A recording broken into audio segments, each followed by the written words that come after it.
Alright, one of my favorite bosses, Songakshi. We're gonna fight her on Calamity 6, and I'm gonna show you how it's done. One of the reasons why I really like this boss is because she is fun crazy. She's just a really fun boss to fight.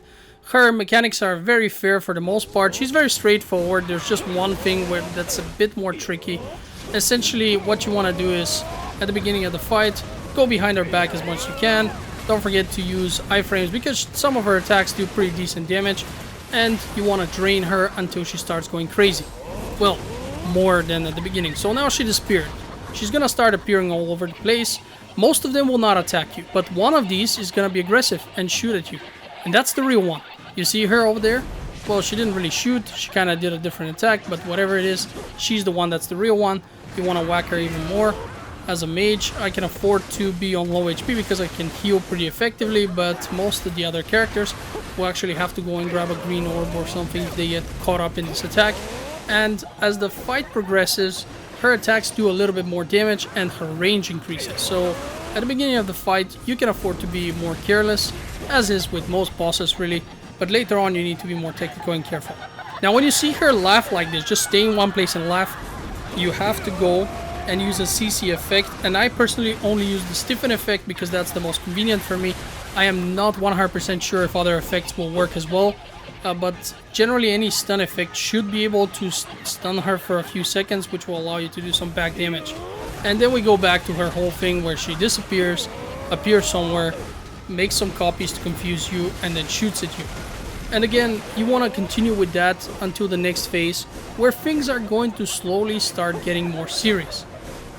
She will do more of these screaming attacks, but essentially, oh yeah, and something that you should consider when you're fighting this boss is using a Tannis Firefly before the fight. This is a very dark arena, and it is such a nightmare if you can't see enough. Now, some people have increased brightness, I don't, so for me, this Tannis Firefly is an absolute necessity. Then she will appear, and she's gonna do this large circle. So once you enter this phase, as soon as you see her, go behind her back, attack her. During this circle attack, you can do some decent damage. And then we go back to the standard attacks, where she just disappears, summons friends. Now she's laughing, so I'm gonna stiffen her, and then I'm gonna attack her from behind. My god, I can never get enough of that stiffen thing. Anyway, most of her attacks, including that explosive one that you've seen, which is by the way a one-shot kill, can be avoided with iframes. And I'm saying most, technically it's all of them, but some of them are so large that if you iframe too much, you're either gonna run out of stamina, or you make an iframe mistake where you take like a quarter of a second too much, and then you're screwed. Now this next one is where it gets interesting. She disappears, summons a bunch of her, and you need to pay attention to the tears. You see how it all looks like water, but one of them is going to cry blood. And the blood crying one is the one you want to hit really hard. You don't have too much time, but there's our girl, she's crying blood. Immediately attack her, do as much damage as you can. If you fail this mechanic, it's a one-hit kill. She's going to kill you. But I didn't fail it. I found the one that's crying blood. I intentionally zoomed in the camera so you guys can see how it looks and be confident in it. She gives you a lot of time, but for example, once I think she bugged. I swear I rotated, checked all of them, and they all were crying normal tears. Well, if that happens to you, you have no choice. Bugs will happen in this game, unfortunately. So you're gonna have to start over, because I don't think you can V the next attack that follows. The timing would have to be perfect, and I'm not even sure if it will work. I've never managed to do it, so just pay attention to the one that cries tears of blood, attack her, drain her HP, and the fight will continue. Now in the next phase, which we haven't quite yet triggered, but as soon as you do enough damage we will, which is now, there's gonna be a large, even darker circle appearing on the arena. And that circle is where she's doing a insta-kill attack. Now, there are places on the arena where you can hide from it. I wasn't sure if I hit it right, so I'm just iframing because it looked like it's right on the edge. There's some spots, depending on where she's positioned, where you have a lot of space and you can be pretty confidently standing there without worry. But if you are like me and it looks like it might be on the edge, or you might even be in, if you iframe consistently, you could still survive it, which is maybe why I survived it, or maybe I was out. It doesn't matter. Better veer on the side of safety and just iframe a bit more and make sure you survive.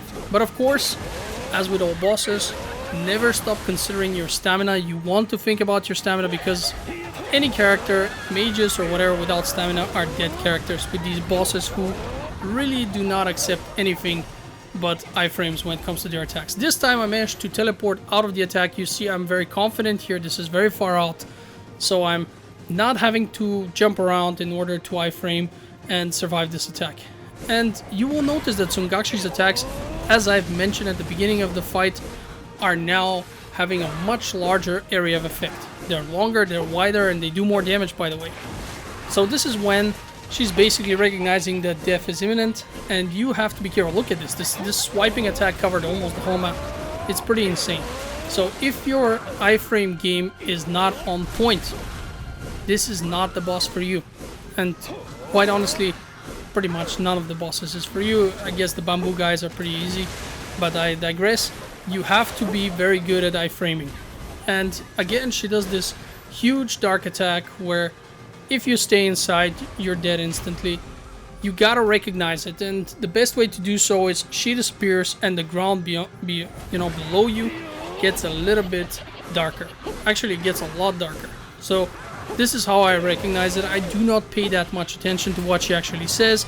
Some people pay attention to what the boss says specifically. I find that unnecessary because she screams, she says a lot of things, and quite honestly I find it very entertaining. I think the voice actress did a phenomenal job, and it distracts me. I start listening to her and then I don't think about the boss mechanics, but I think about how good this is voice acted and how entertaining it is, so I actually don't pay enough attention. Here she appears, laughs, I go behind her, do my CC effect, she's stunned, I get a few hits.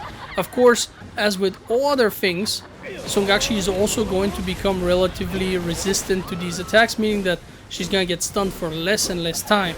So as her attacks get stronger, her effects get wider, her vulnerability periods get smaller. That doesn't change much. You're gonna do a little less damage, you're gonna do a little, you're gonna have a little bit of a smaller window of opportunity, but if you pay attention, this is still no problem because she, as you see, she's very straightforward. She's a very cool, very forgiving boss with only one special mechanic, and that is the part where you have to recognize the Songakshi who is crying blood. If you do that right, the boss fight's yours. She will not do anything else that is particularly difficult to identify. It's just gonna be technically challenging because, again, you have to use those iframes. I know I say that a lot, I say that in all my videos, but these bosses are designed, and this is a crazy thing. I remember at the beginning when I started fighting these bosses, I thought there's gonna be more mechanics, and I don't think they need more mechanics. I just wasn't expecting that Pearl Abyss are gonna make bosses where, yeah, the boss is gonna do this crazy attack and that crazy attack, and the best way to, not the best way, the intended way of surviving it is just, iframing left and right, left and right. It felt kind of unoriginal.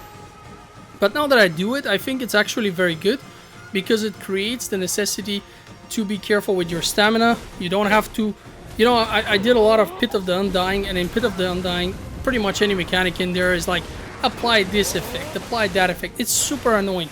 And I'm really glad that these bosses are not all about this, especially because some characters, like mine by the way, are very bad with having effects. Like my character has absolutely no knockback effect, and he has only one floating skill, which is in succession, so I have to switch to succession, do the skill, then switch to awaken. It's a whole thing. It's an absolute nightmare, and I'm really glad they didn't do that.